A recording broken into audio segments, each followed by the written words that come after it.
Hi, everyone. This is Roman History. I'm Dr. Young. Today, we're going to talk about late Roman culture and specifically about the context of the rise of Christianity. This is, of course, backtracking because we already talked about Constantine and his embrace of Christianity, as well as some of the persecutions that happened under Diocletian and Galerius. But we want to lay out the background. This will help us understand then both the Wilken book, which looks at Roman reactions to the emergence of Christianity, and then sort of as a concluding primary source, Augustine's City of God. Augustine, of course, in some ways the pinnacle of ancient learning as far as the Christian authors go, really the one who brings together more than any other the Greco-Roman tradition with the Christian tradition. So that's what we have to look forward to. Backtracking a bit and really laying out some important context for Augustine. In the first 3 centuries CE, and to some extent dating back even before that, we've got antecedents, but we have the philosophy of Neoplatonism. Now, this is not the only philosophy of this period. It's the one that we're going to discuss here because, of course, it has bearing on what happens in 3rd and 4th century Rome. Neoplatonism is an extension of the thought of Plato from, of course, 4th century Athens. But Neoplatonism, in addition to embracing the thoughts of Plato, takes it a step further, or moves it in a new direction, we might say, in that it embraces the idea of kind of God. Okay, not really. That's not the word that the Neoplatonists use. Instead, they use the term the One. Now, if we need a little refresher on the philosophy of Plato, Plato saw reality not in the material world. Aristotle, on the other hand, did. He was very much a scientist. He preferred to observe phenomena as they happened, to sort of keep careful track of things in an empirical fashion, that is, through observation, and then to come to conclusions about them, to put things in categories, and categories of behavior, categories of matter, categories of ethical concepts, and so forth and so on. He does this with every branch of philosophy. Plato, on the other hand, sees reality in the non-corporeal, non-physical world. Reality, in other words, is contained in the realm of ideas. Plato calls the real things behind all of the false or misleading manifestations of these things. He calls the real things the forms. Okay, so the forms are concepts. They exist in the realm of ideas, and they include all of, as I said earlier, the physical manifestations, or the alternate manifestations. We might call them the avatars of the forms. Okay, so for instance, one that I always use in classes to explain Plato, take something like a table or a chair, right? There are lots of different kinds of tables, different shapes, different colors, different sizes, and even different functions. You know, some tables are for writing, some tables are for eating at, some tables are for dancing on, and I suppose, you know, there are sort of the possible uses of tables are nearly infinite. Plato would say, you know, the table for dancing that's round and red and has 4 legs is, you know, belongs to a category, the same category as the table that is rectangular and black, and has, I don't know, 1 big leg in the middle or something like that, right? These belong to a category of things. That category exists outside of the observable phenomenon. It is the form of a table. Now, if that's confusing, I apologize. I don't want to belabor the point here. Okay. Simply to say that Plato locates reality in the realm of ideas, right, in the forms. Now, if you have questions about that, feel free to ask me, either on discussion board or in class or whatever it is. The Neoplatonists. Now, this starts with Plotinus, who wrote, a number of works, but these are really quite complex and unwieldy sorts of works. Lots of speculations moving, intellectually or rationally speaking in multiple directions without any sort of systematic treatment to this. He is followed in the 3rd century by a student of his or a disciple of his called Porphyry. And Porphyry, on the other hand, does systematize and codify and organize the writings of Plotinus. And both Plotinus and Porphyry locate the forms in what they call the One. That is, the unity of all things. Okay, so it's not just individual forms of, tables and chairs and different objects, different phenomena, different ideas. Rather, all of those things come into a unity in what they call the One. Now, it's the reason I bring this up, and the reason that Neoplatonism is an essential kind of bit of background for Christianity, is that Augustine in particular will then take the next step and turn the One into God. Augustine had read Plotinus and Porphyry and had spent a great deal of time contemplating the Neoplatonic philosophy and embraced that idea, but ended up merging it with Christianity. You'll also read about Porphyry in particular in the Wilken book. Porphyry was acquainted with Christianity, actually did a study of Christianity, and ended up criticizing it in really quite sophisticated ways. And you can read Wilken to learn more about that. Really quite sophisticated ways on, as a philosophy, not as a religion per se, but as a philosophical approach to explain the universe. He finds Christianity very wanting or very lacking in that regard. Okay, so anyway, more about that in the discussion about Wilken.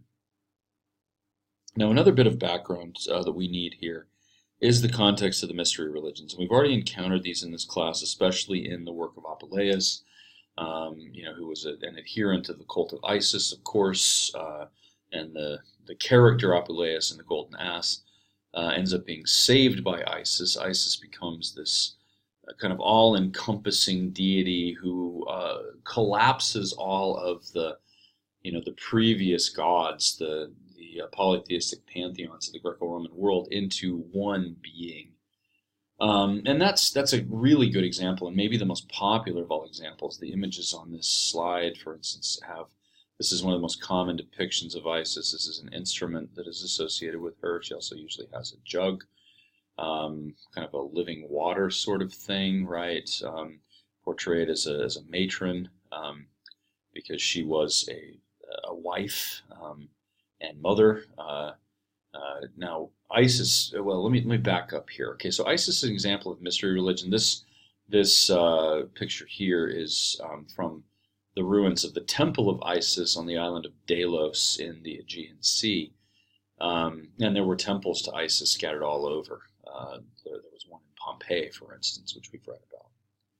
So, what are mystery religions? Well, these are religions that depart from the kind of norm that exists in the religious world of ancient Greece and ancient Rome, where religion was practiced on the civic level as a community. People, would join together community-wide to worship the patron deities of their cities or towns. When we looked at some examples of Roman cities, especially the city of Jerash in Arabia Petraea, the province of Arabia Petraea, we noted that Jerash had a temple to the goddess Artemis, right, or Diana. Artemis, because it's a part of the Greek-speaking portion of the empire. And that temple was this massive community center. It wasn't just a place where a few people went to worship. The whole community would show up for these festivals, dedicated to the goddess, special occasions to commemorate, her mythology and things like that. But it was done, again, on the level of the community. Now, mystery religions depart from that in that they tend to be more personal things. There are some communal aspects to these as they develop, So, for instance, the cult of Mithras was very popular. It was for men only. It was very popular among Roman soldiers. There were entire legions who were sort of adherents or initiates in the cult of Mithras. So this is more private religion, and that's not to say that such didn't exist in the Greco-Roman world. I mean, people had sort of their individual gods or gods associated with their families. They may have had some ancestor veneration and things like this as well. But these mystery cults are a departure even from those forms of religion in a number of ways. Okay. Now, let me give you three characteristics of mystery religions, and hopefully that will clear up what these are. So mystery religions relied, first of all, now point number one, on a myth, some potent myth about what this god or goddess had done that reveals the powers of the mystery deity. In some cases, these are versions of existing mythology that may even be associated with the larger civic cults. One of the earliest mystery religions that we can detect, probably the earliest, dates back to the early part of the first millennium BCE, possibly even earlier than that. It's a form of the worship of the goddess Demeter in the Greek world. The story of Demeter, of course, is kind of the chief myth of her is that she was, of course, the harvest goddess, but then Hades fell in love with Demeter's daughter, Persephone, and kidnapped her, carried her off to the underworld, and Artemis responded by, well, first trying to get Persephone out of the underworld, and when she failed at that, she then stopped everything from growing, and the gods finally intervened before all of life died on Earth, intervened to convince Hades to let Persephone go, but Persephone has to stay in the underworld for some period of time every year, usually 4 or 6 months, depending on the version of the myth, and that when she is not with her mother Artemis, then it is winter. Artemis causes the earth to stop producing its food. When she is with Artemis, then the world reproduces, as it were. It's fertile, things grow, and life continues, or life rather begins again. Now, that myth ends up becoming the kind of peg for a mystery cult called the Eleusinian mystery of the goddess Demeter. Now, Demeter was, a patron goddess of some ancient Greek polis, for instance, but the mystery cult was different. It was more widespread. It was more private. It only allowed those who were initiated into this cult, and these are more private spaces, more sacred kind of precincts, rather than the open community centers that were the patron god or goddess temples. And in the Eleusinian mysteries, the initiates would be taken through a sacred drama where they would be exposed to the story of Demeter, or of these other gods and goddesses that we have listed here, at least the first three, and that they would be then allowed access to kind of the deeper understanding of the myth and have personal contact with the deity at some point.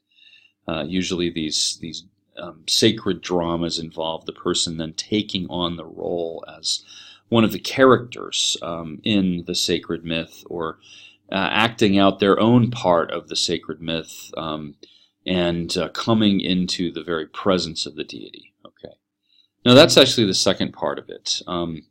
The access to these mystery cults came through initiation, and the initiation itself was called by the Greek word mysterium. Mysterium being that it gives you direct access to the deity, right?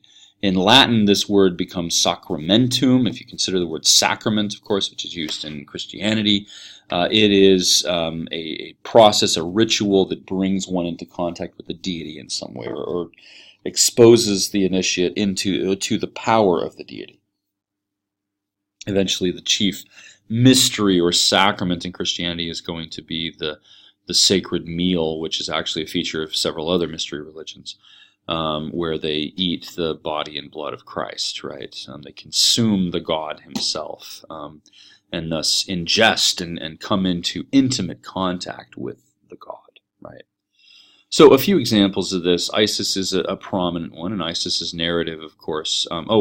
Third component, before I forget to do that, is that there were layers of initiation, and those who had arrived at the innermost layers would then constitute a kind of priesthood. Uh, Men or women, depending on the cult and the nature of it. Some were men only, some were kind of co-ed, some were run and administered mostly by women. I'm not aware that there were specific female-only cults, unless you include, say, the Vestal Virgins, which really isn't a mystery religion. But there were definitely cults that did have a kind of female-dominant component to them.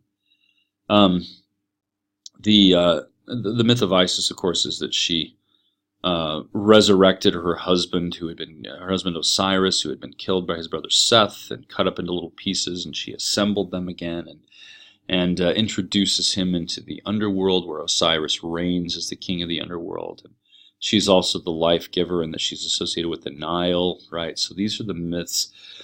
The rituals or mysteria would then expose people to this narrative and have them, coming into contact with the deity, much like we see in Apuleius, where he is healed by her, is transformed, goes through the second metamorphosis, where he's transformed from the donkey back into a human being, and he goes on from there to sort of proceed through the initiation process to the deepest of the mysteries.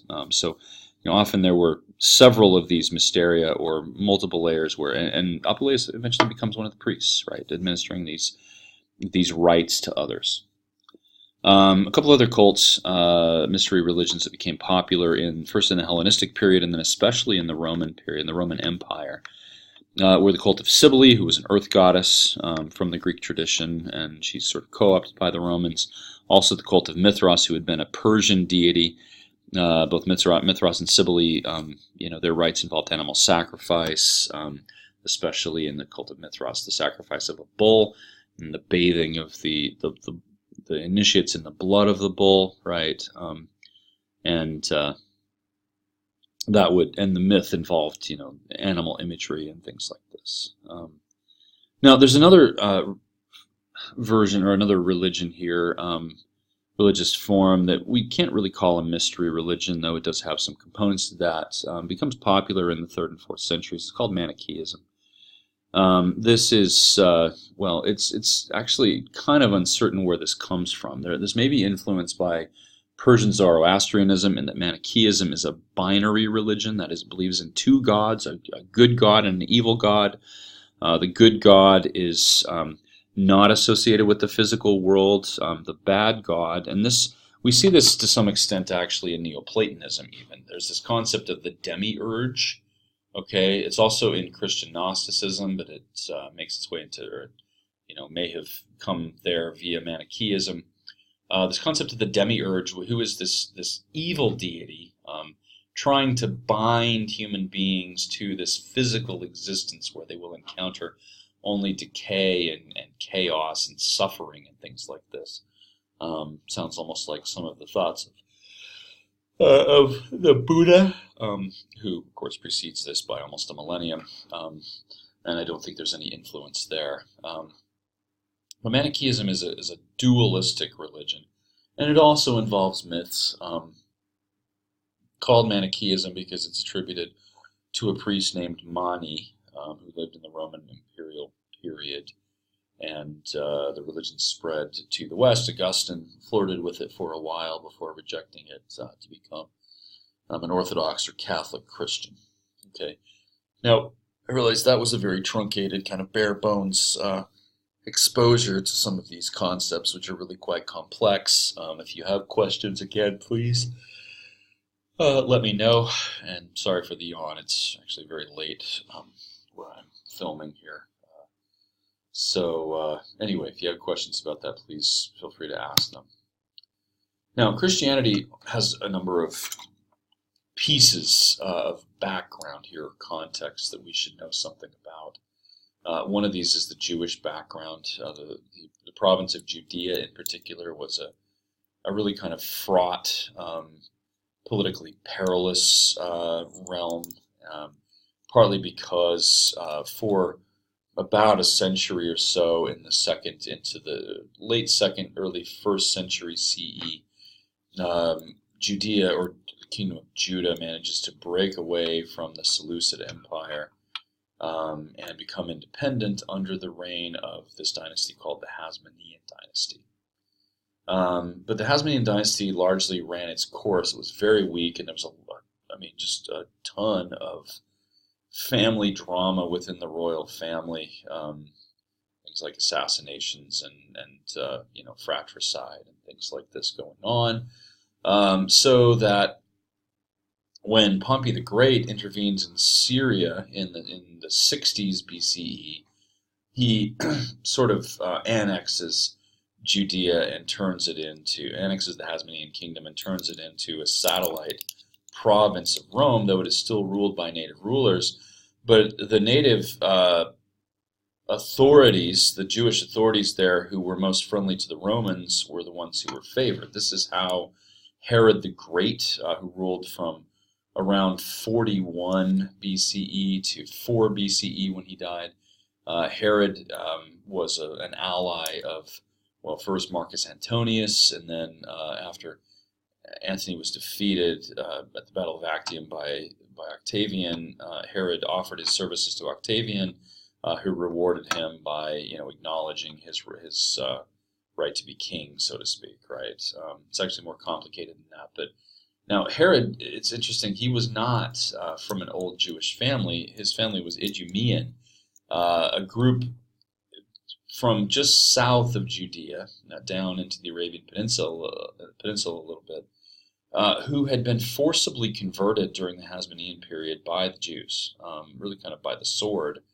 And so to have an Idumean rise to the position of Herod, to be the king over Judea, was not well received by many of the Jews, right?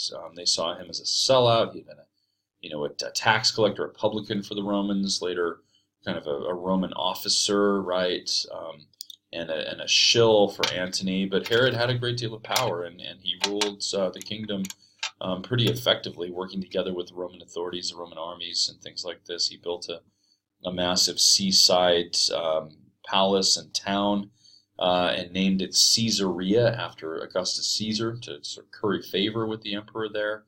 And so Herod was quickly cementing his position as the authority there. Now, when Herod died, though, Judea was split up by Herod between 3 of his sons, or 4 anyway. They're called tetrarchs. So, though I'm not sure if the Roman governor is one of the tetrarchs. Anyway, Judea is split up into kind of multiple political entities, but it's kept together for the most part by the Romans, who did acknowledge the rights of Herod's sons to rule over parts of the territory, but they ended up installing a Roman governor there. The most famous of these, of course, is Pontius Pilate. And this political situation leads to a great deal of discontent. Already in the late 1st century BCE, we've got this group called the Zealots, and there may have been many different kinds of zealots. These are political radicals who wanted to try to rebel against Rome and break free of Rome, and they were fomenting for this, and also calling for the overthrow of those who worked together with the Romans. And so that's only one of the political factions there. There also are some religious factions, sects we might call them, and at times their influence was political too. The most famous of these, the ones that are found in the Christian Gospels and described in rather unflattering terms, are the Sadducees, who were Hellenized and or Romanized Jews. They tended to be elites, wealthy people who had political power. They controlled the Jerusalem temple, which was the ritual center of all Judaism. That's one of the things that's really special about Jerusalem in this period, and actually historically for the Jews, is that it was the one place where they could go to sort of complete all of their ritual requirements. The temple was a must, but it was controlled by this sect called the Sadducees. And that was a source of a great deal of discontent because the Sadducees were a minority. They were kind of elite minority of educated Romanized individuals, but still a minority. Um, Now, there was another sect that rose kind of in reaction to this, who based their authority on learning. They were called the Pharisees. Um, I mean, scholarship would nuance this a great deal and say there's not just one group of the Pharisees or one group of the Sadducees. There probably isn't even just a single group of Essenes, or there may be some other sects that were around during this time. The Pharisees based um, their kind of authority, their organization on learning, on education in the Jewish scriptures, and specifically the law, the Torah as it's called, and the ability to interpret the Torah. And they set up a rival kind of religion to the temple-controlled Sadducees. They still worshipped at the temple, but they, in the synagogues, which they in the yeshivot or yeshivas, the schools to learn the Jewish scriptures, they began to gain a large number of adherents. So there's this rivalry between the Sadducees and the Pharisees. There's also a group called the Essenes, who were Jewish ascetics, almost like monks, who lived in communities outside of Jerusalem. The most famous of these was the place called Qumran, down by the Dead Sea. They wrote a lot of texts that they hid in, or that they preserved in jars and hid in the caves, or rather stored in caves down by the Dead Sea. These were found in the 1940s by Bedouins, that is, some kind of desert pastoralist shepherds there, or camel herders, more accurately. And these are called the Dead Sea Scrolls, and lots of these have been found. They include most of the ancient Jewish scriptures, as well as quite a number of other texts, religious texts. The Essenes were a separatist community. That doesn't mean that they were politically inactive. They were, it seems, highly critical of the Jewish authorities and of the involvement of many of them with Rome. But they preferred to withdraw. Now, there's a kind of prophetic figure in this period called John the Baptist, who the text of the Gospels claims is a relative of Jesus, a cousin of Jesus. But he may have been an Essene. It's possible even that Jesus of Nazareth was associated with this group for a time, that he learned some things from them. Okay. And so, that's a very brief kind of primer on the sects of the Second Temple period. That is, the period of the late Hellenistic and early Romans before the destruction of the temple. Now, this, as they were under Roman rule, and before that, for a time, they were under the rule of the Hellenistic kingdoms, the Jews began to develop this strong notion that God would send the deliverer to free them from this yoke of the imperial conqueror. This figure is known in Hebrew as the Mashiach, or the Anointed One. The Messiah would be the English transliteration of that. And there were a lot of these expectations that the Messiah would come. Of course, Jesus, or rather his followers, claimed that he was the Messiah. He was, the word Christ, in fact, means Messiah. It means Anointed One in Greek. So it's a translation of the Hebrew word Messiah. But Jesus was not the only Messiah figure in the ancient period, and we may talk about a couple of other Messiah figures. Actually, I think we did earlier, talked about Bar Kokhba, for instance, so I won't go on about that.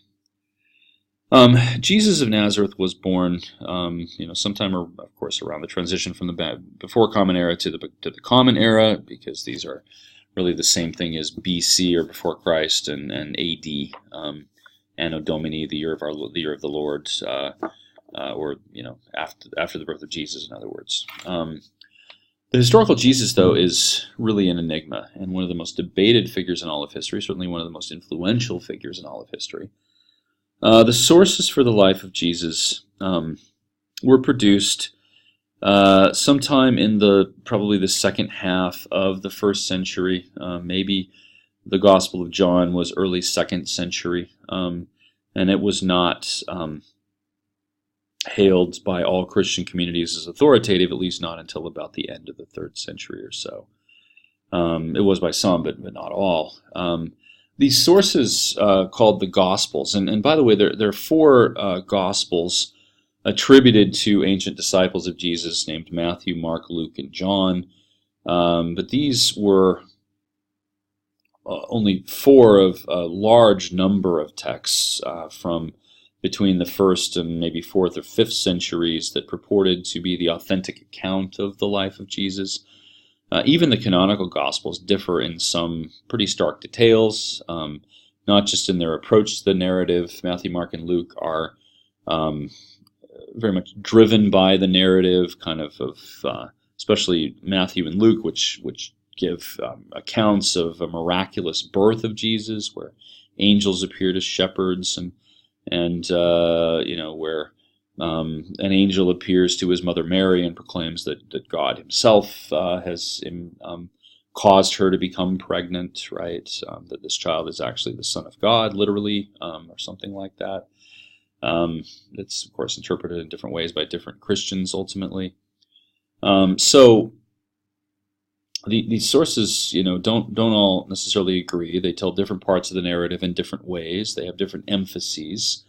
Mark was almost certainly the earliest of these written. It purports to be kind of the reminiscences of this key early figure in Christianity named Peter, who is identified in all 4 of these Gospels as the kind of chief disciple of Jesus, or the one who was closest to him in some way. And it's a straightforward account of the life of Jesus. It starts with him as an adult. It does not give a birth account, and pays special emphasis to the very latter part of his career, to the persecution he endured at the hands of the Jewish authorities, both Pharisees and Sadducees, and ultimately the Sanhedrin, which was the kind of Jewish governing religious council in Jerusalem. And Jesus, of course, was taken by the Romans, responding to the demands of the Jewish authorities, and crucified, which was a quite common way the Romans had for executing people. It was a really terrible way. The pain of crucifixion is just tremendous. The person ends up suffocating because the muscles of their chest stop supporting the lungs, and they fill up with fluid because of the position the body is in on the cross and all of that. Those are the basics of it. The Gospels of Matthew and Luke were written probably almost certainly after Mark, and probably relied on Mark and maybe other sources. New Testament scholars will forever debate the existence or non-existence of a source that is not preserved of the life of Jesus that all of the Gospel narratives rely on. They call this Q, like the letter Q, which comes from the German word Quelle, which just means source. Okay. But whether Q existed or not, these sources seem to be mutually influential and mutually reinforcing in some ways, but they do differ in some respects.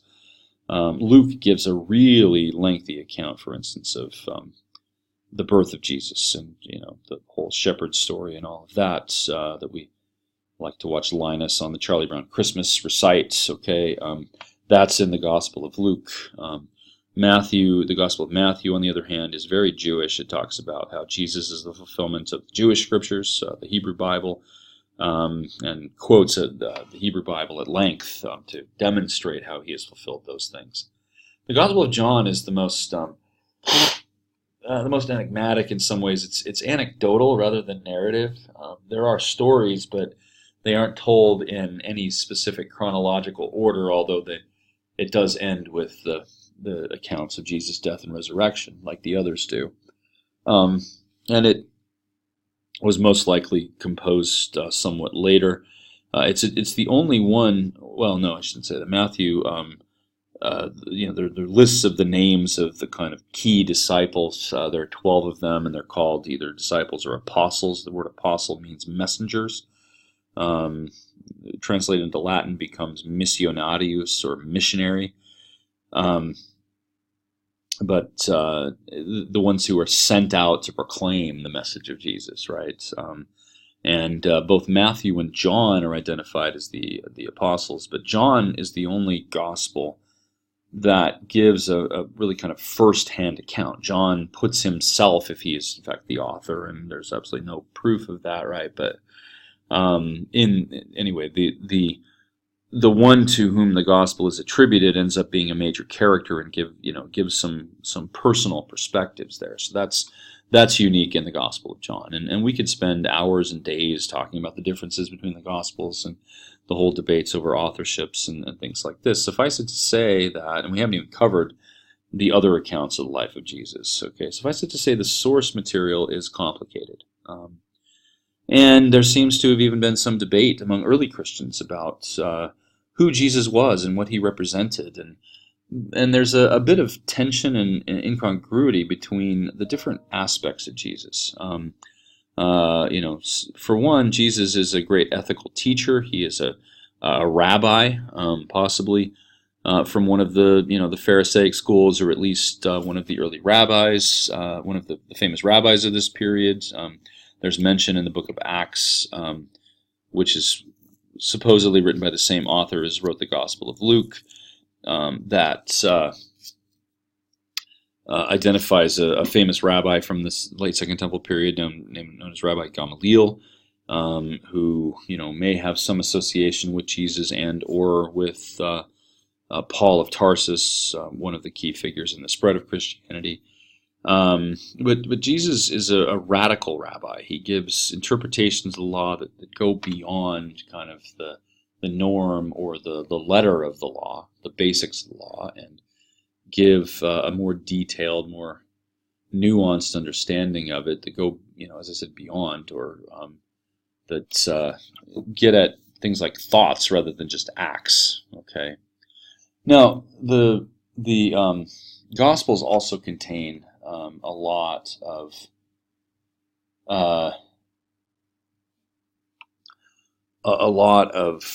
accounts of miracles that Jesus performed, healing the sick, restoring sight to the blind, even raising the dead, things like this, right? So that exists in some tension. Jesus, but this is not out of the ordinary for ancient religious figures either. Apollonius of sorry, I just lost my train of thought. Apollonius of Tirana, even some of the Manichaean figures, certainly the mystery cults, deities, right, all perform miracles on behalf of their adherents. Jesus does the same thing. It's just the only difference here really is, well, I guess Apollonius is also a mortal, but Jesus has this ability even as a mortal to do this. And of course, the greatest miracle of all in the text is Jesus' own resurrection, that he is killed by the Roman authorities, but then comes back to life, is restored to life. And that's the chief kind of promise that Jesus makes with his followers, is that he can bring resurrection to them, that they can transcend death. Jesus' followers proclaim him to be the Son of God, proclaim him to be a God, right? Despite his mortality, or in addition to his mortality, perhaps. And this is what really probably changed the fledgling religion more than anything else, was this claim to divinity, not just to messiahship, but to actual divinity. And the resurrection is kind of the key promise that goes along with that. Now, Christianity changes a great deal in the first couple of centuries. It undergoes a number of evolutions here.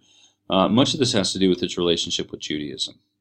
The early followers of Jesus, and even Jesus himself, they were Jews. The book of Acts in the Christian New Testament, Acts chapter 10 to be specific, talks about a vision that Peter has where he is commanded to offer the Christian message, not just to Jews, but also to Gentiles or non-Jews. But the key figure in all of that process, the one who takes it most effectively and most comprehensively outside of the Jewish world, is this figure named Paul of Tarsus. Paul is an interesting figure. and a really important figure next to Jesus, easily the most important figure in all of early Christianity, in terms of historical influence at the very least. Much of the New Testament consists of letters that were either pretty certainly written by Paul or have been attributed to Paul, and may draw upon sentiments that or his teachings from his own mortal life. Paul started out as a Pharisee, and even was, according to the book of Acts, a persecutor of the Christians, in cahoots with the authorities who were trying to quash this movement from its very beginning. But Paul has a conversion experience. He's traveling from Jerusalem to Damascus, and is stricken with blindness, and is told to stop persecuting the Christians and to become one. And after he is miraculously healed of his blindness by a Christian priest, some kind of Christian figure at least, Paul returns to Jerusalem. Now the Jerusalem Christians, I should say, didn't like him very much, and in fact that starts what appears to be a divide between the Jerusalem Christian community and probably communities in Judea itself, and the communities that Paul starts in other parts of the Mediterranean world. The Jerusalem community, led by a figure named James, who is said to be the brother of Jesus, however that would be interpreted. James insists in his writings that Christians ought to continue to, or at least the writings are attributed to him, that Christians should continue to observe the Jewish law, to perform good works, to do the things they've always been required to do as Jews. And it's very much a kind of Jewish-centric text. Whereas Paul says that, abiding by the law of Moses and doing things like circumcising children and all of that are, as he calls them, stumbling blocks to the spread of the Christian message. Paul is the first to systematically teach Gentiles. Paul, it seems, traveled throughout Asia Minor, where he was from, and eventually off to other parts of the Greek world, and finally, according to the text of the New Testament, all the way to Rome, where it seems he continued to preach. And Christian legend has him in Rome in the 60s CE when Nero persecuted the Romans, and some Christian legends even hold that Paul was executed. He was captured and executed by Nero. But this spread to to non-Jews is the key here, right? And Paul criticized the Jews and criticized the Christians who remained too Jewish, as he saw them. Said that you didn't have to be Jewish, you didn't have to abide by the law of Moses and circumcise and observe the Sabbath and things like this, if you were a faithful follower of Jesus. That the same promises that were extended to those who were Jewish Christians would be extended to non-Jews, and in fact that the promises that God extended to the ancient Jewish patriarchs like Abraham would be the property or the privilege of those who followed Jesus.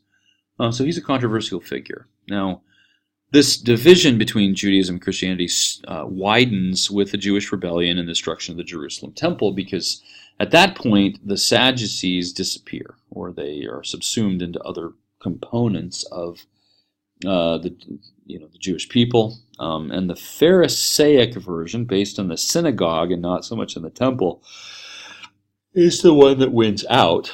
The rabbis, of course, are aware of the rise of the Christians, and even if they don't say it outright, it's obvious that they are reacting to Christian teachings as they formulate, what it means to be a good Jew, how to practice Judaism. The rabbinic literature flourishes in the early century CE, initially kind of coalescing in this large set of commentaries on the Jewish scriptures called the Mishnah, and then there were commentaries on the Mishnah, even commentaries on the commentary, in other words, that developed later, called the Gemara. These two are brought together into a single text by maybe the 5th through the 8th century CE, called the Talmud. That takes us, of course, beyond the scope of this course, but that's the direction that Judaism is headed. Christianity, on the other hand, of course, was responding in many ways to the existence of Judaism. Both of them arguing that they, that is the Christians or the Jews, respectively, were Verus Israel, the true Israel, the ones favored by God, right? This is something that Augustine is going to get into in City of God, so please note that and try to find. I don't recall whether the parts of the City of God that I gave you go into detail about this, but Augustine is one of the important figures in this debate over true Israel, right? A couple of other developments in early Christianity, briefly. One of these is that the early Christian communities began to develop a leadership structure, an ecclesiology, that is a church government, okay? And this government centered on these figures called bishops. Bishops were the leaders of urban communities of Christians. Most Christianity, it seems, spread earliest and most thoroughly or most successfully in urban communities. Not surprising given the urban bent of the Roman Empire, that trade and other things happened through the cities, and so things like a new religion would spread that way as well.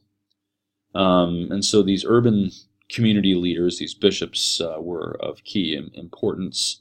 And by about the 4th century, the Bishop of Rome begins to make claims that he is actually the heir of St. Peter, the chief disciple of Jesus, the chief apostle of Jesus, and that because Jesus gave the highest level of authority in his movement to Peter, that the heir of Peter, the Bishop of Rome, eventually becomes known as the Pope, had that same authority and should be acknowledged as the centralized leader within the church, right? So that ecclesiological structure begins to develop, and of course we got a long way to go before we get to medieval Christianity, and that again takes us beyond what this course is designed to do. But we're headed in that direction. Also, heresy. Now, this is a complicated set of issues. There were multiple versions of Christianity because, of course, Christianity was not a united movement. We already talked about this, that the Jews, or rather the Christians who lived in Jerusalem and the other kind of key Jewish communities, maintained their Jewish identity, continued to worship at the temple or to go to synagogue, to perform Jewish rituals and keep the Jewish laws and things like this, just add belief in Christ to their practices already in place. And then we have, Christian communities in other parts of the Mediterranean, which began to kind of bring some Greek religious forms into Christianity, okay? And so it's not surprising to find variations. Where we get heresy is, starting in the 4th century or so, especially after Constantine embraces Christianity and does a lot to sponsor the growth and development of the religion. We have, with the development of orthodoxy, we also get the development of heresy. In other words, as people, as religious authorities, the bishops who took part in the Council of Nicaea, for instance, as they make decisions about what is acceptable in Christianity, they also identify what is not acceptable, and those groups who continue to adhere to what is not acceptable are declared to be heretics, right? The word heresy itself is Greek. It means choice, but in this sense, heresy is the wrong choice. It's the wrong version, okay? And there are several heresies. The most confusing and enigmatic of these is called Gnosticism, and this is one that seems to embrace some of the ideas of Neoplatonism and other things. It's an esoteric version of religion. It flourishes in particular in Egypt, from maybe the early 2nd century to the 4th or 5th century.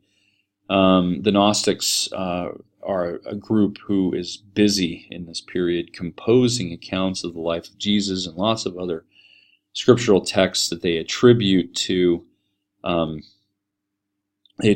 Christian figures like the apostles, and a large number of these have been found in Egypt in the last century or so. One particularly important set of sources that was preserved from the ancient period is from probably the 5th century or so, when these things were hidden, are called the Nag Hammadi Library. Okay, but there are lots of other finds in this vein. The Gnostics embrace some elements of dualism, some elements of Neoplatonism, and even some key components of mystery religions, certain mystery religions. But it's not a unified movement. Okay, and different Gnostic forms are declared to be heresy by the Orthodox Church.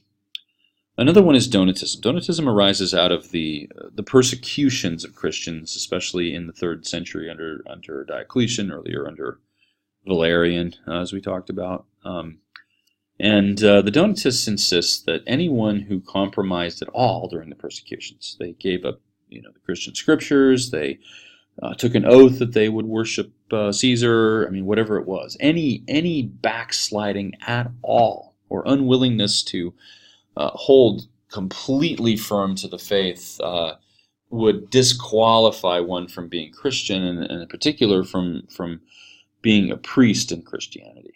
So the Donatists were highly critical of many of the Christian priests, saying that they had given in during the persecutions and they were no longer worthy. The Donatists thrived in North Africa. Augustine explored the Donatist version of the faith for a time when he was a young man. Constantine, as we said, for a few years, from about 317 to 320 or so, gave in to the demands of Christian priests or Christian bishops, and persecuted the Donatists. But the Donatists were more than willing to undergo persecution. It had become an important part of their identity, right? And they suffered martyrdom, and Constantine learned very quickly that you can't persecute zealots because zealots just want to be persecuted, so he stopped doing it.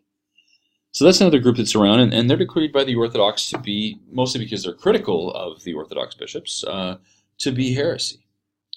We talked about Manichaeism already. It embraces some components of Christianity, a belief in Christ. He's sort of incorporated into the Manichaean system, but interpreted differently than he is in Orthodox Christianity. Maybe the most important kind of bookish or literary heresy is Arianism. Arianism, named after Bishop Arius from Antioch, who argued at the Council of Nicaea that against the doctrine of the Trinity, saying in particular that Jesus was not fully divine, that he was the most favored of all God's creations, but that he was created, that he was not co-eternal with God the Father. And the teachings of Bishop Arius, though they were popular kind of all over the Mediterranean and eventually spread into the German lands, they were decreed to be heresy. Now, what's interesting about Arianism in particular is that many of the elites in Rome embraced this version of Christianity as Christianity spread and became popular, and most elites, eventually most people, converted to the faith.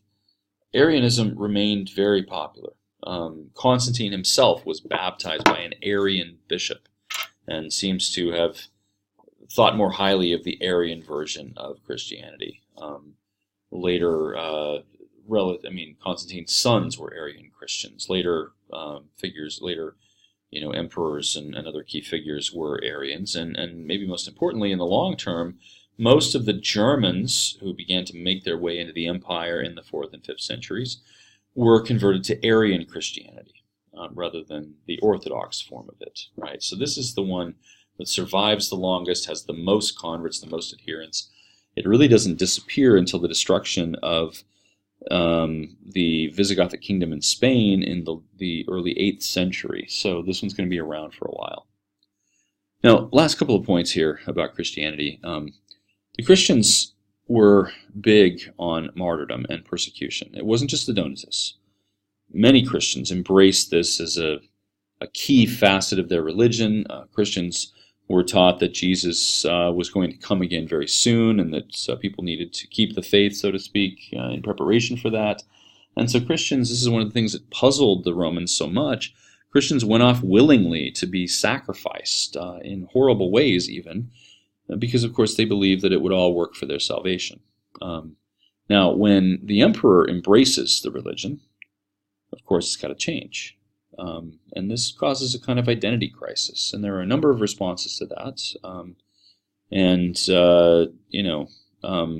This is occurring around the same time as Rome itself is falling on hard times politically, and there's a lot of criticism leveled against Christians that, if Constantine hadn't embraced this religion, we had adhered to the faiths of the ancestral or the old deities, that we would be better off. They'd be protecting us still.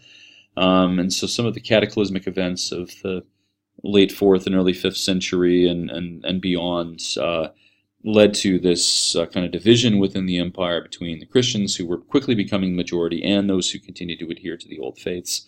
Augustine writes City of God in response to that whole debate. And I'll have more to say about that when we talk about Augustine. So hopefully that gives you some good background here, and if things, again, were confusing, please ask questions about them. I may reapproach this when we talk about it in class. Thank you.